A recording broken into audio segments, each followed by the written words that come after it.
Misteri Jam 12. Bagi anda yang baru saja bersama saya, Casey, di udara Ria 897. Sekarang ini saya berada dalam kenderaan, berada di luar konti menyampaikan laporan ataupun berada di tempat-tempat yang angker di salah sebuah tanah persemadian di Singapura, dan saya tidak ingin berkongsi di manakah lokasi saya yang sebenar.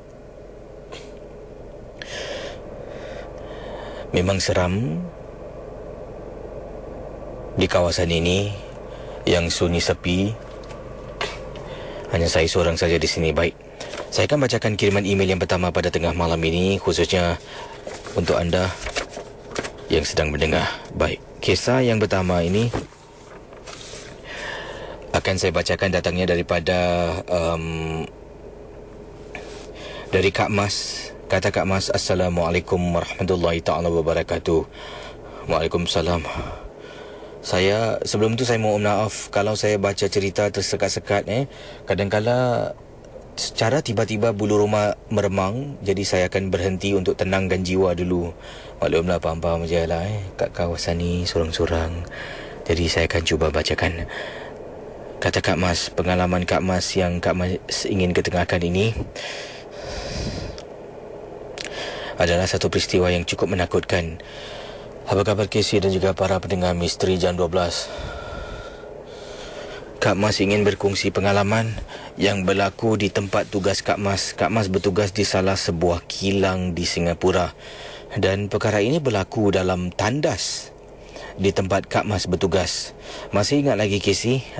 Kak Mas difahamkan, katanya di sini bila nak ke tandas pada waktu-waktu tertentu, khususnya waktu malam, Kak Mas dinasihatkan kalau pergi jangan seorang diri, tolonglah bawa seorang teman untuk menemani Kak Mas. Jadi para pendengar Misteri Jam 12,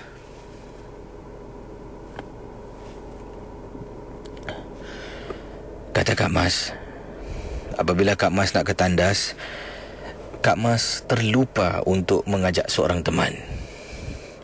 Kak Mas pun bangun dan keluar daripada bilik tempat Kak Mas bertugas. Ada satu bilik ini, keluar dan harus buka jumpsuit yang Kak Mas pakai, kemudian menuju ke arah tandas. Daripada koridor di tempat Kak Mas bertugas nak menuju ke arah tandas, koridornya agak panjang, tandasnya memang jauh. Koridor itu sunyi sepi. Sedang berjalan tu, Kak Mas baru teringat mesti ajak seorang teman. Nak patah balik dah jauh. Nak telefon teman dalam production room ataupun dalam production center, tidak dibenarkan seseorang membawa telefon bimbit. Telefon bimbit semuanya harus disimpan dalam locker. Jadi Kak Mas tak ada pilihan Casey. Kak Mas teruskan perjalanan pergi ke tandas. Bila sampai dalam tandas, Kak Mas pun masuklah macam biasa dan pilih salah satu kubikel yang ada untuk lepaskan hajat Kak Mas.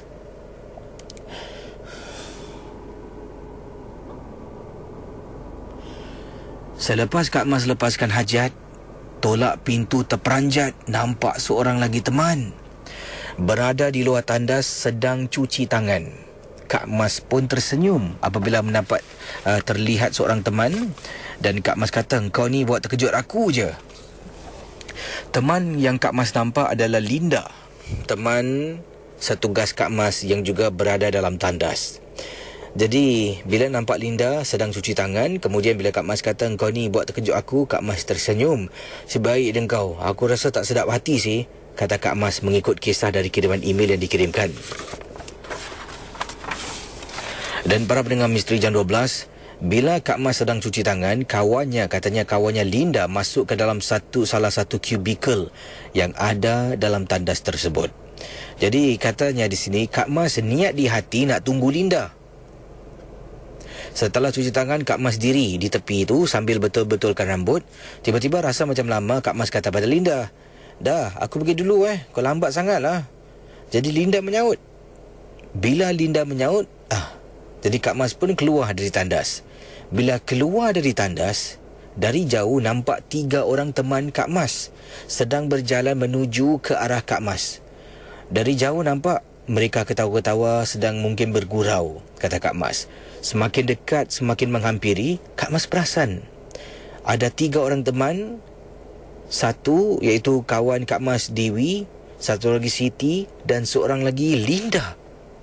Kak Mas terperanjat. Kak Mas tanya, Linda, bila masa kau keluar toilet?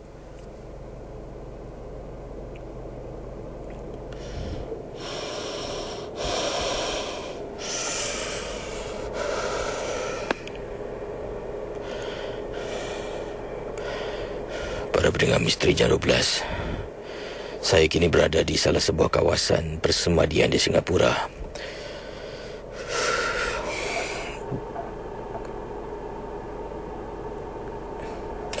Saya akan kembali sebentar nanti. Saya akan berehat ketika kita kembali ke studio bersama